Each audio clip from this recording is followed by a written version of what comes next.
মদ্যপ অবস্থায় এভাবেই বাসার কেয়ারটেকারকে বিরতিহীনভাবে লাথি মারতে থাকেন ময়মনসিংহের ফুলপুর তারাকান্দা আসনের সাবেক সংসদ সদস্য শরীফ আহমেদ। এ সময় আরেক সংসদ সদস্য ফাহামি গোলন্দাজ বাবেল সিসি ক্যামেরায় পিস্তল দিয়ে গুলি করে। শেখ হাসিনার পতনের পর এই ভিডিও সামাজিক যোগাযোগ মাধ্যমে ছড়িয়ে পড়লে তা ভাইরাল হয়। এমন হাজারো অপরাধের সাথে জড়িত সাবেক গৃহায়ন ও গণপূর্ত প্রতিমন্ত্রী শরীফ আহমেদ।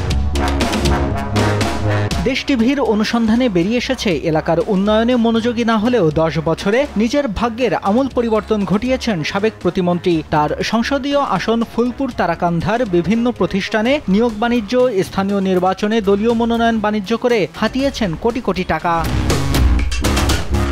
2014 সালে 10ম জাতীয় সংসদ নির্বাচনে প্রথমবার এমপি হওয়া শরীফের বাবা ভাষা সৈনিক প্রয়াত শামসুল হকও ছিলেন সংসদীয় আসনটির একবারের প্রাদেশিক সদস্য ও 5 বারের এমপি। শামসুল হক ঋণগ্রস্ত হয়ে মারা গেলেও শরীফ গৃহায়ন ও গণপূর্ত প্রতিমন্ত্রী থাকাকালীন সময়ে ঢাকা, ময়মনসিংহ, গাজীপুর সহ দেশের বিভিন্ন স্থানে বিপুল সম্পত্তি সহ বাড়ি ও ফ্ল্যাটের মালিক হয়েছেন।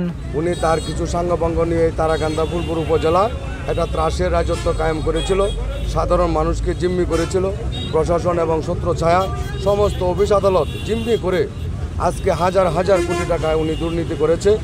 রাস্তাঘাটের কোনো উন্নয়ন হয় নাই। আমাদের সামনে যারা চাইলের 1 কেজি চাল কিনে বাড়িতে গেছে আমরাই দেখছি, আমরা তারাকান্দা দেখছি, তারা এখন কোটি কোটি টাকা এই টাকা করতে আসছে দুদক অতি তাড়াতাড়ি সবাইকে এটা তদন্তের আওতায় এনে বিচারের ব্যবস্থা করবে। অনিয়ম দুর্নীতির পাশাপাশি চালকদের জিম্মি করে ময়মনসিংহের পরিবহন খাত থেকেও শরীফ আহমেদ হাতিয়েছেন কোটি কোটি টাকা। শরীফ মাত্র কয়েকদিনে বড় লোক।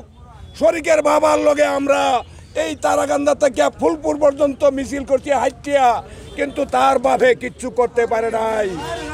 আর সে কোটি কোটি টাকার মালিক। স্থানীয় সরকার নির্বাচনগুলিতে কোটি কোটি টাকা নিয়ে এরা নৌকার প্রার্থীরা জিতাই দিছে।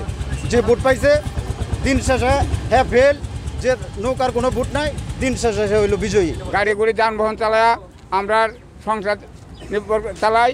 এখন এখানে শরীফ আহমদ সাহেবের একজন চাচা আবু সর্দার নামে পরিচিত, উনি এবং ওনার সাথে আরও 2-4 জন নিয়ে রাস্তায় জোর জুলুম করে অত্যাচার করিয়া প্রতিদিন 40 থেকে 45 হাজার টাকা প্রতিদিন ইনকাম করতো। প্রতি মাসিক চাঁদা প্রতি গাড়ির 300 টাকা করে নিত। এটা মনে হয় যে আমার হিসাবে আছে 2000 থেকে 2500 গাড়ি আছে। রাজনীতির নামে লুটপাট করে যারা দুর্নীতির পাহাড় গড়েছে তাদের আইনের আওতায় এনে বিচারের দাবি জানিয়েছেন সুজনের এই নেতা। রাজনীতি হচ্ছে সেবা। এই সেবার মহান ব্রতে এক শ্রেণীর মানুষ এসে রাজনৈতিক প্ল্যাটফর্মে এসে ক্ষমতায় গিয়েছে। তারা এই ক্ষমতাকে ব্যবহার করে মূলত তারা জনগণের তো কোনো সেবা করেনি, মানে একেবারে লুটতরাজ করেছে।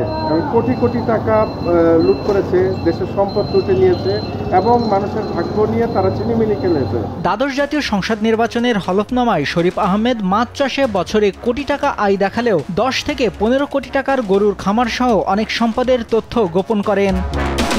নিউজ ডেস্ক, দেশ টিভি।